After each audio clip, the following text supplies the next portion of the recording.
TV. భారీ వర్షాల కారణంగా వరద ముంపు ప్రాంతాల్లో పర్యటించి లోతట్టు ప్రాంతాల్లో నివసిస్తున్న ప్రజలను సురక్షితంగా పునరావాస కేంద్రాలకు తరలించిన పల్నాడు జిల్లా కలెక్టర్ అరుణ్ బాబు. పల్నాడు జిల్లాలో గత 2 రోజుల్లో 24 మండలాలలో సుమారు 100 మిల్లీమీటర్ల వర్షపాతం నమోదైందని జిల్లా కలెక్టర్ తెలిపారు. ఆదివారం అచ్చంపేట మండలంలోని లోతట్టు ప్రాంతాలను పరిశీలించిన అనంతరం పాత్రికేయులతో మాట్లాడుతూ ముఖ్యంగా అమరావతి, క్రోసూరు, నాదెండ్ల మండలాలు జలమయం అయినాయని, అక్కడి ప్రజలను దగ్గరలోని జిల్లా పరిషత్ పాఠశాల పునరావాస కేంద్రానికి తరలించి వారికి అన్ని వసతులు ఏర్పాటు చేయడం జరిగిందన్నారు. సుమారు 2000 మందిని సురక్షిత ప్రాంతాలకు తరలించడం జరిగిందన్నారు. వర్షం తగ్గే వరకు ప్రజలు సురక్షిత ప్రాంతాలలో ఉండాలని, బయటకు రావద్దని ఈ సందర్భంగా విజ్ఞప్తి చేశారు. వర్షాల అనంతరం పారిశుద్ధ్య పనులు, మెడికల్ క్యాంపులు నిర్వహించడం జరుగుతుంది అన్నారు. గొర్రెల కాపర్లు అప్రమత్తంగా ఉండాలి అన్నారు. రోజు సుమారు 1,00,000 క్యూసెక్కుల నీరు నదిలో చేరుతున్నందున ఎవరు వేటకు వెళ్లకూడదని కోరారు. పడవల ద్వారా ప్రజలకు సురక్షిత ప్రాంతాలకు తరలించడం జరుగుతుంది అన్నారు. ఇప్పటి వరకు ప్రాణ నష్టం కానీ, ఆస్తి నష్టం కానీ జరగలేదని, కొంతమేర పంట నష్టం వాటిల్లిందని అన్నారు. పంట నష్టంపై రేపటి నుండి పంట నష్టం అంచనాలకు టీములను పంపి నివేదికలు ప్రభుత్వానికి అందజేసి నష్టపోయిన వారిని ఆదుకోవడం జరుగుతుంది అన్నారు.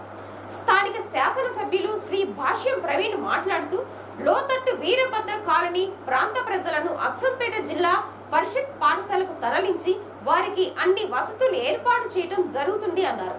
రాబోయే 2 రోజులు ప్రజలు అప్రమత్తంగా ఉండాలి అన్నారు.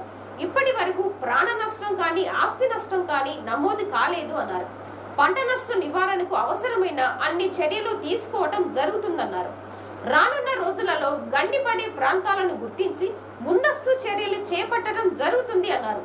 ఈ కార్యక్రమంలో ఎస్పీ శ్రీనివాసరావు, రెవెన్యూ డివిజనల్ అధికారి మురళి, వివిధ శాఖల సిబ్బంది పాల్గొన్నారు. నేను ఒక్కరోజు 24 అవర్స్ చూసుకుంటే మనము మన జిల్లాలో 3,500 mm పడింది. అంటే అన్ని మండలాల్లో 100 మిల్లీమీటర్లు తీసుకొచ్చాను. అచ్చంపేట, అమరావతి మండలాలు చూస్తే 2 జిల్లాలు దాదాపు మన 28 మండలాలు, 24 మండలాల్లో మోర్ దాన్ 100 mm వర్షపాతం నమోదు. దీనివల్ల ఏమైందంటే మనకి ఈ లోలైన్ ప్రాంతాలు ఎక్కడైతే ఉంటాయో అక్కడంతా కూడా జలమయం. ముఖ్యంగా ఇప్పుడు అచ్చంపేట మండలాల్లో, అమరావతి మండలంలో, క్రోసూరు అటువైపు చూసుకుంటే కొన్ని న్యూజిలాండ్లో కానీ ఇట్లా మండలాల్లో లోలైన్ ప్రాంతాలన్నీ కూడా జలమయం అవడంతో నిన్న ఉన్నటువంటి ఈ కాలనీ వాళ్ళందరినీ దగ్గర ఉన్న హై స్కూల్కి సేఫ్ ప్లేస్కి షిఫ్ట్ చేసి వాళ్ళకి రిలీఫ్ క్యాంప్స్ పెట్టడం జరిగింది. జిల్లాలో ఇప్పటివరకు 6 రిలీఫ్ క్యాంప్స్, 2,000 మందికి క్యాంపుల ద్వారా మనం చూస్తున్నాము.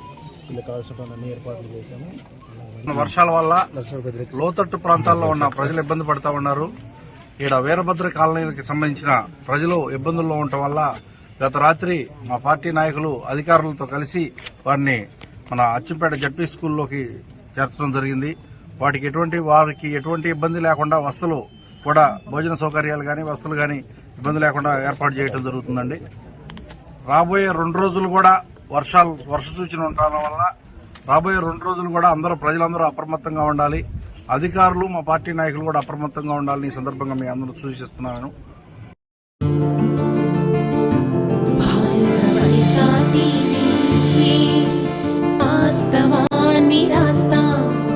నిజాన్ని చెబుతా భారత వనితా టీవీ.